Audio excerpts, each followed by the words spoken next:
The road stretched endlessly before us, the hum of tires against asphalt blending with the low chatter on the radio. I sat in the back seat, watching the passing scenery while Ethan and my father, David, talked in the front. Their laughter filled the car, deep, familiar, effortless. It had always been the three of us. Ever since my mother left, Ethan had become like family, stepping into the cracks she abandoned. My best friend, my father's surrogate son. We did everything together: weekend trips, late-night bonfire talks, even fixing up my dad's old Mustang in the garage. There was an unspoken bond between us, a rhythm we never questioned. But something felt off today. Ethan glanced at David with a look I couldn't quite place. It was too brief to dissect, but not brief enough to ignore. I shifted uncomfortably, chalking it up to exhaustion. I had a long shift ahead of me, and my mind was probably playing tricks. "You sure you'll be good without me for a few hours?" I asked, breaking the silence. Ethan turned in his seat, flashing a grin. "We'll survive. Go make that money." David chuckled. "Yeah, don't worry about us. We'll hold down the fort." Their ease should have reassured me, but it didn't. I sighed and checked my phone. Just enough time to grab coffee before work. The thought of caffeine outweighed my unease, so I let it go. The shift dragged on. By the time I clocked out, the sky had shifted into a soft twilight glow. I reached for my phone, expecting the usual messages. Maybe a dumb meme from Ethan or an update from my dad about dinner. Instead, I found only one unread text. From Ethan. "I can't wait to be alone with you." A cold sensation settled in my chest. It wasn't addressed to me. First, I laughed it off. Wrong recipient. An accident. Maybe it was meant for some girl he'd been seeing. But something gnawed at the edges of my thoughts, refusing to let go. Instead of heading straight home, I stopped for gas, taking an extra moment to compose myself. I wasn't jealous. I wasn't suspicious. It was nothing. At least that's what I told myself. By the time I pulled into the driveway, the house was quiet. I stepped inside, expecting to hear their voices, maybe the TV in the background. But there was only silence. I called out, "Hey, I'm back." Nothing. I walked further in, my eyes scanning the living room. 2 empty wine glasses on the coffee table. The faint scent of cologne lingering in the air. My father's cologne. A strange sensation crept up my spine. Something was wrong, and I was about to find out what. The house felt different. Not just quiet, hollow, like something had been stripped away in my absence. My fingers lingered on the doorknob longer than necessary as I stepped inside. The faint scent of wine still hung in the air, mingling with my father's cologne. Rich, musky, unmistakable.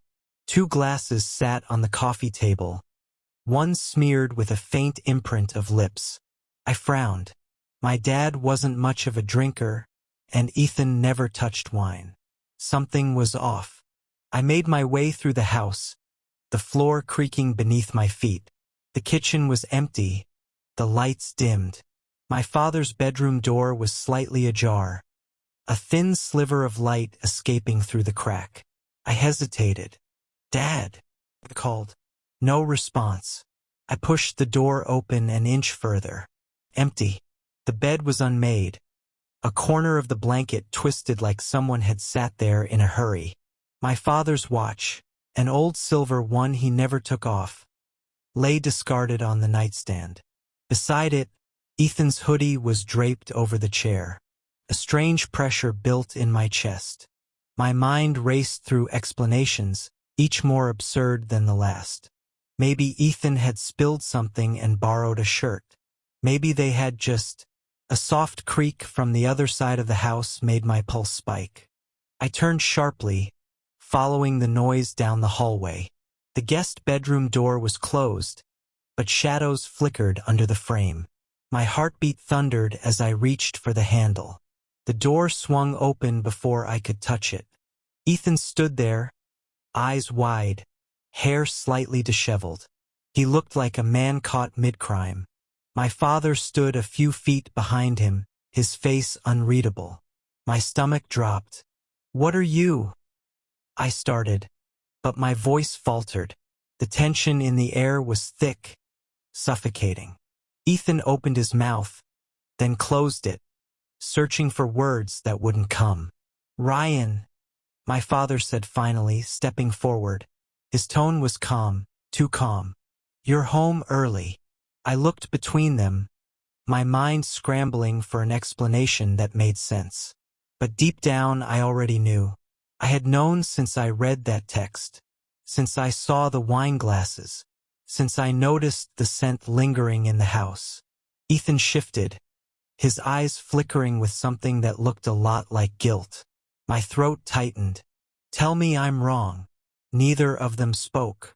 That silence told me everything.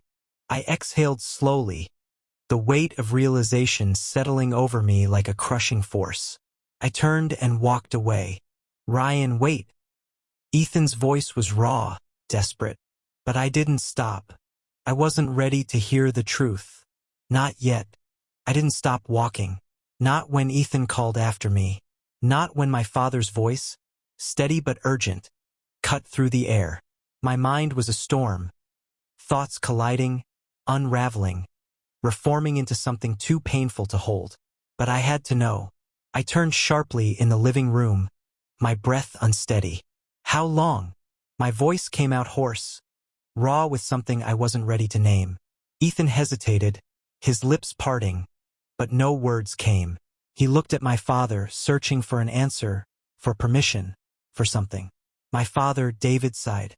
"Ryan, let's sit down." "No," I snapped. "I don't need you to manage me. I need the truth."